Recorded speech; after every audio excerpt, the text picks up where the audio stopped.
नमस्कार। 2024 में 16 मई दिन बृहस्पतिवार को सीता नवमी है। आइए इस अवसर पर हम सीता नवमी की पौराणिक कथा सुनते हैं। सीता नवमी को ही जानकी जयंती और मैथिली दिवस के रूप में भी जाना जाता है। पुराणों के अनुसार देवी सीता राजा जनक और माता सुनैना की पुत्री हैं, लेकिन माता सीता ने देवी सुनैना के गर्भ से जन्म नहीं लिया। फिर देवी सीता राजा जनक को कैसे प्राप्त हुई? आइए जानते हैं माता सीता की जन्म कथा। शास्त्रानुसार राजा जनक को किसी चीज की कमी नहीं थी।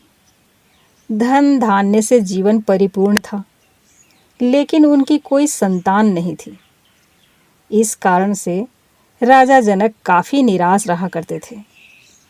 एक बार मिथिला में भयंकर अकाल पड़ गया। प्रजा अन्न जल की कमी होने के चलते काफ़ी परेशान हो गई। ऐसे में जनक जी को ऋषियों ने सलाह दी कि वह राज्य में यज्ञ का आयोजन करवाएं। यज्ञ में पूर्णाहुति से पहले राजा जनक जी को अपने हाथों से खेत में हल चलाना था। ऋषियों के कहे अनुसार जनक जी ने खेत में हल चलाना शुरू किया। तभी अचानक उनका हल किसी धातु से टकराया। काफ़ी कोशिश करने के बाद भी जब जनक जी इसे हटा नहीं पाए तो उन्होंने उस स्थान की खुदाई शुरू की। वहाँ से एक कलश निकला। जनक जी ने जैसे ही कलश का ढक्कन हटाया, उसमें एक नवजात कन्या मुस्कुराती हुई नजर आई। राजा जनक की संतान नहीं थी। ऐसे में उस कन्या को अपनी पुत्री मानकर वह उसे महल ले गए और बच्ची का नाम रखा सीता। क्योंकि खुदाई के दौरान हल से कलश के टकराने पर राजा जनक को सीता मिली थी।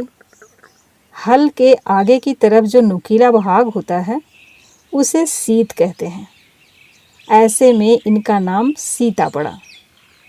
राजा जनक देवी सीता को बहुत दुलार प्यार करते थे, इसलिए ये जानकी और जनक दुलारी के नाम से भी प्रसिद्ध हुई। जिस जगह पर देवी सीता प्रकट हुई थी उस स्थान को सीतामढ़ी नाम से जाना जाता है। आज भी सीतामढ़ी में देवी सीता का जन्मोत्सव बड़े धूमधाम से मनाया जाता है। तो ये थी सीता नवमी की पौराणिक कथा। हम फिर मिलते हैं अगले वीडियो में एक नई कहानी के साथ। धन्यवाद।